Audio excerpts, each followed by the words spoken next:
Work with someone that knows how to show you what you're doing wrong. I equate it to this. You go to learn a new sport, right? Basketball. You're like practicing your jump shot, and you've been practicing it wrong for years.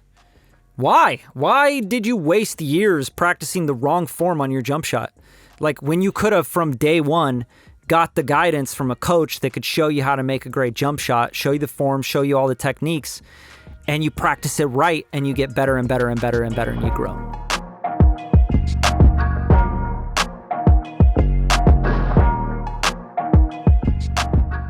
The Radium Podcast, episode 78. We're back in the house. We got Kevin KDE on the beat. AKA Plug-in Jesus for all Plug the of the week watchers. Plug-in Jesus in the house. Yeah. So we're going to get right into some stuff for you vocalists out there, you rappers. You're out there and you're going, man, my vocals just aren't hitting. I don't know why.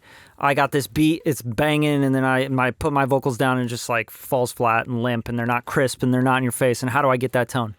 So we're going to get into 5 things, 5 little tips to get your vocal production to really stand out on a record. And I'm going to take it away with Kev giving us number 5 here. And I know he's got it all dialed in, and he works on vocals all the time. He's also worked on a vocal tutorial, mixing a vocal in Pro Tools for y'all. So don't miss that. Here we go. Kev, give him number 5. Number 5, pick a spot to record. Don't just record right in the corner. It's like the most obvious thing. I think people just, literally throw the mic in the corner, start like rapping or whatever they're doing. But like the problem is in rooms, like there's a buildup of frequencies in different parts of the room. And the corners are typically where all the low end, the muffle, all the bad shit. Right.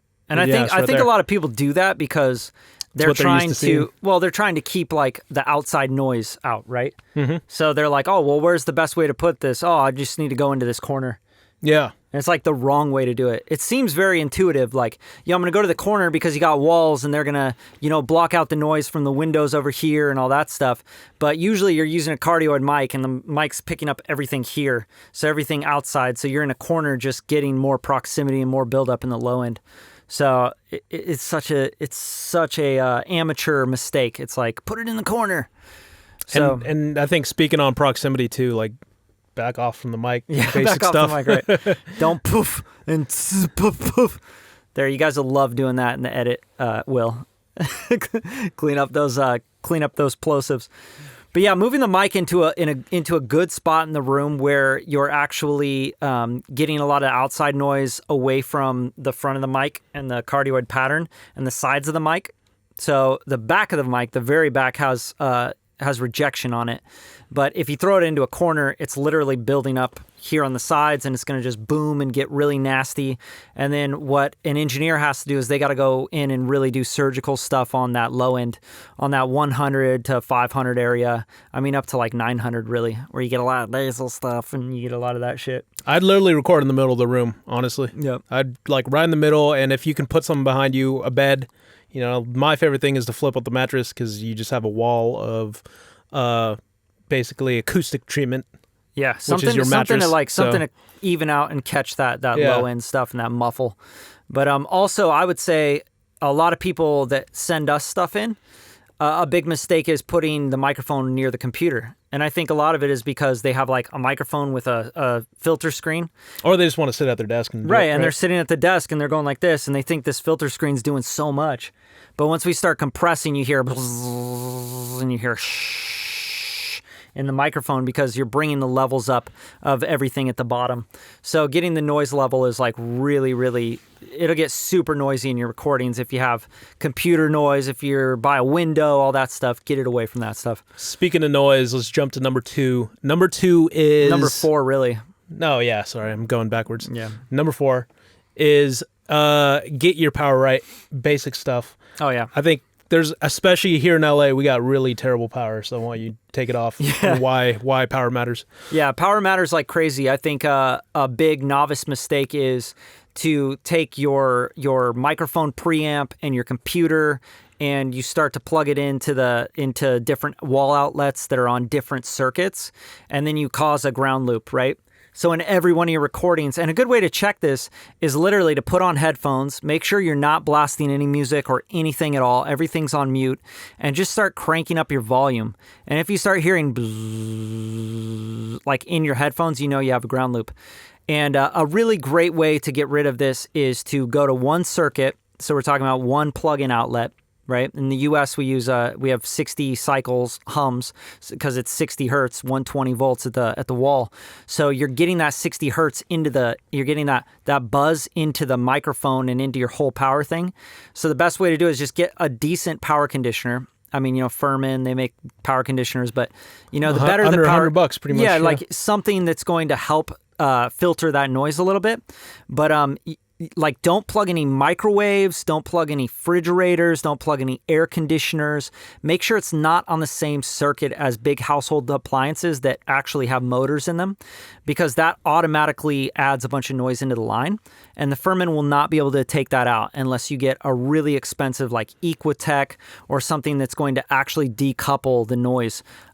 Truthfully, you want to be on, if you had the most pristine power, you don't even want to be the same circuit as the lights and shit. You know right, what I mean? Exactly. You want to stay away from the lights, anything that's going to buzz, So any, like, you want to have your own circuit for the audio stuff is the whole idea.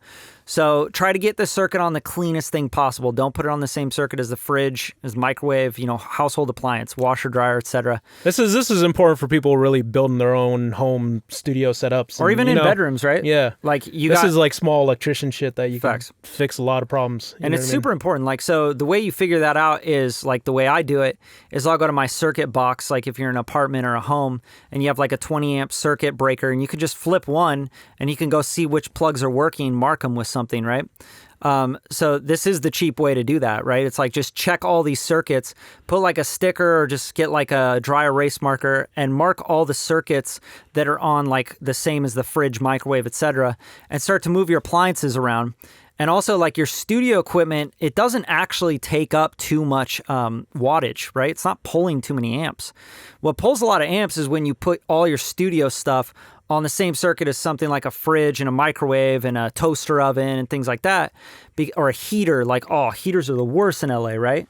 Like those wall heaters in the bathroom and shit. I'm not using heaters, but yeah. The space heaters, like, they pull so much. And you'll trip the circuit a lot. You'll damage your audio equipment. Most people working out of their bedrooms are using prosumer grade stuff. It's not well protected. Presonus, this stuff that's like right into the USB. But that's a really good way to do it. Just mark all the outlets that are on that circuit, move everything around so that all your audio gear is on a circuit without all the big electrical appliances. And then the last thing I'll say about this is that you want to ground everything to the ground of the same circuit. So if you plug your computer and your interface into this circuit, and then all of a sudden you take an external preamp and you plug it into another outlet, and you start running that microphone into that preamp, going into the interface, now you have a ground loop, right? So the microphone's going into this circuit, going into that circuit, going into your computer, and it's just literally looping. So then you start getting buzz and you introduce hum and all this stuff to it. So what you want to do is you take that Furman, you plug it into one circuit, and then you plug all your audio stuff directly into that Furman. I mean, if you're just even using a $10 power strip, that even solve a lot of problems. Yeah. But always check the amp and the wattage, right? So some of those power strips, they're rated for, let's say, 12 amps when you're putting it on a 20 amp circuit. So you want to get a power strip that is a 20 amp. So you're using the full amp. And the amp is basically the current. It's like, how much is the lane open, right? If you have a 20 amp and you have a lane this big, and then you take a power surge protector that's a 12 amp, you're literally going like this, and you're choking out all of your flow, and then plugging your stuff into it and wondering why your stuff's sounding weird or you can't get your speakers sounding really good. So that's a really big tip. Definitely make sure your power source is as clean as possible. And that's what a professional studio is obviously going to do for you, is like, you go to one of those and they're going to have clean power. And it's all grounded to their own stuff. But let's get right into the next one. This is all really, hopefully, stuff that's really helping you guys. And if it is, like, click below, like the video, subscribe to the channel if you want more like this. We're doing this every week, the podcast every week. And when you drop a comment, it means the world to us. It really helps push the videos out to people that really need to learn this stuff and know this stuff. So really appreciate that, guys. At number 3, we have vocal chains.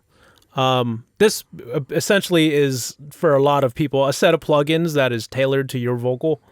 You could pay an engineer to custom make you a vocal chain and spend the time. Most like high level artists, they're going to spend a lot of time to get their vocals right, and they will always and only record on that chain because that's Facts. the way they're used to hearing their voice. And that's really part of their identity, is that vocal chain.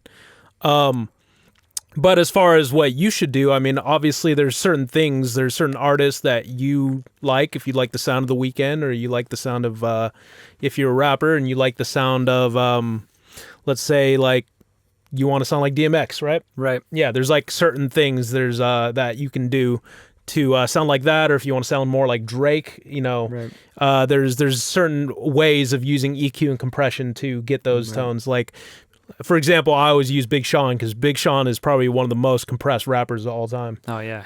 Heavy compression. So if you want to sound like him, get heavy on the compression. Right. And that, you know, so there's a lot of information out there, but I'm also dropping a tutorial, plug on vocal mixing. So I'm going to go over a lot of the secrets and the stuff that people aren't really talking about.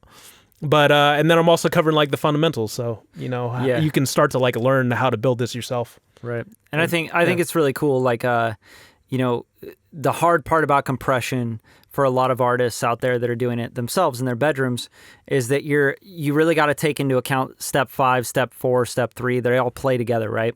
So if you have a really noisy room and you have traffic coming in and you got sirens and you're putting it by computers and electronics that are making a bunch of noise, when you start building your vocal chain, you start compressing really hard and you don't have a vocal booth, right? You don't have something that's really quiet that takes the noise level down, and you have a bunch of noise in your power, right? And you compress, all of a sudden your vocal gets smaller because you have a lot more noise that's coming up. So you're basically taking the noise floor and you're going like this, bringing it up with your vocal, and then you're bringing it down. So you got all this noise coming into the transmission. So vocal chains are really hard if you're working out of bedrooms.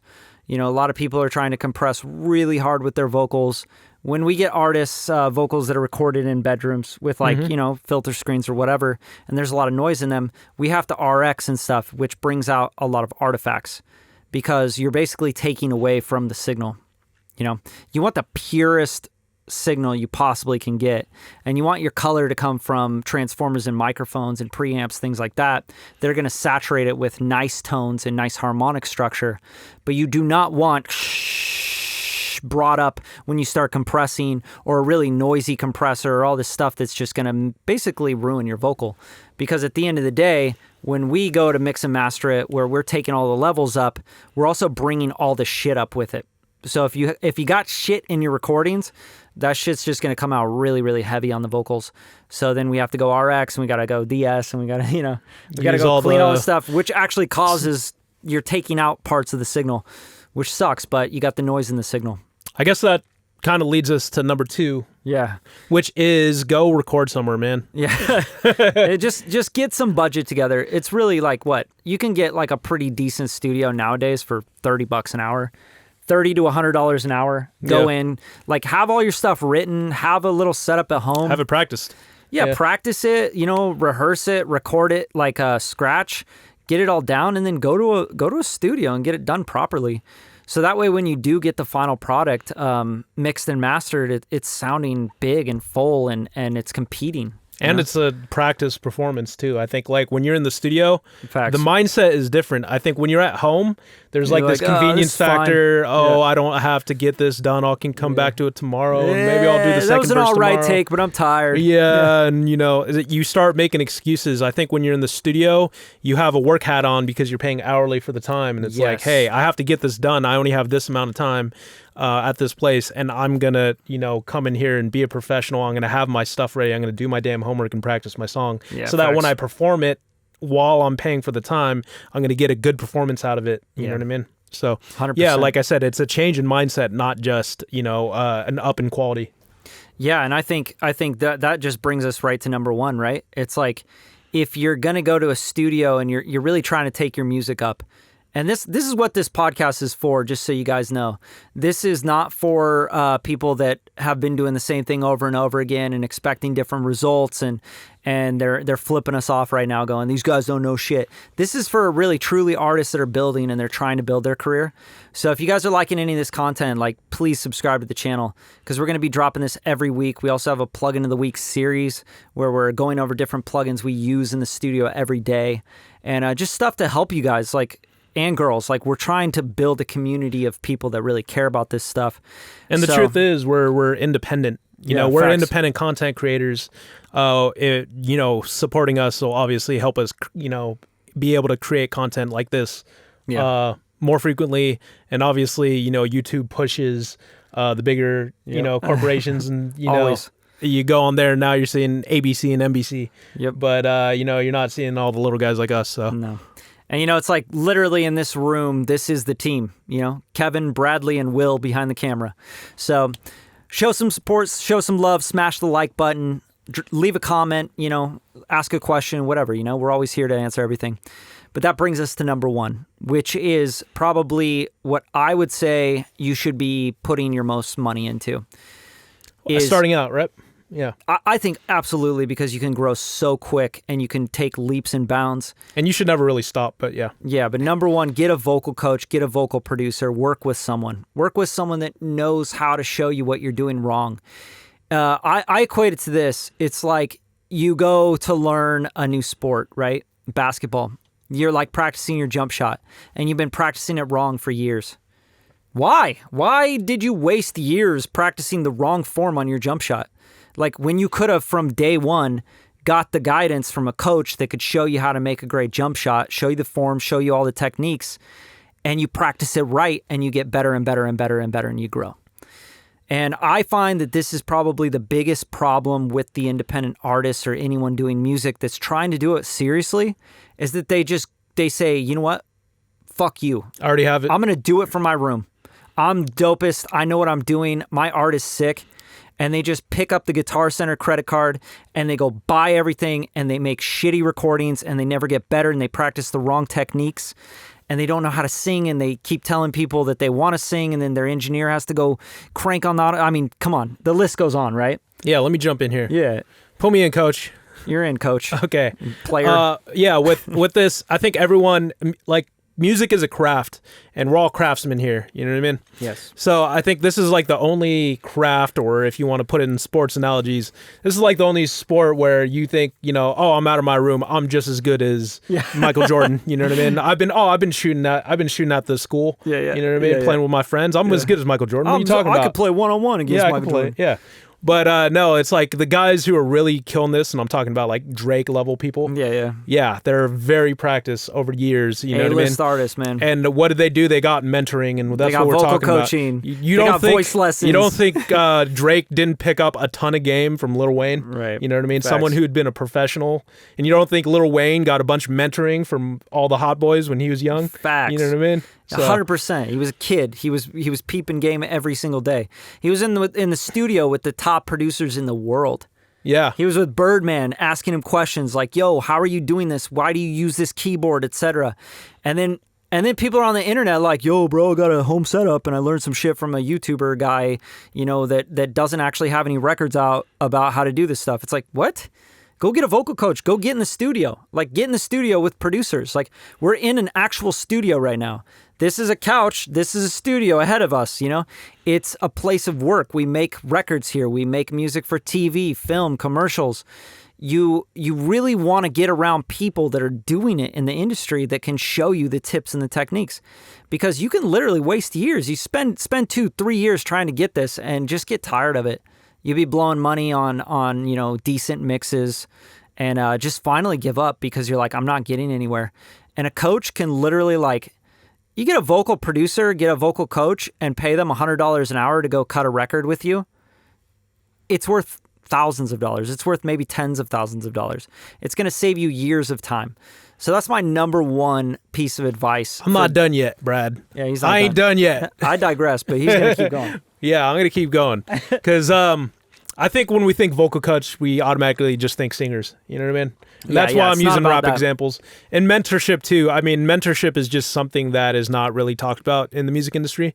Everyone likes to think that they made it on their own. That's like the the go-to default, Right. attitude, especially in rap. So, yeah, I mean, everyone gets mentorship. You know, everyone's peeping game, man. It's like everyone likes to think that I did it myself, but everyone's getting help. Everyone's helping each other. Facts. You know, this is a team sport.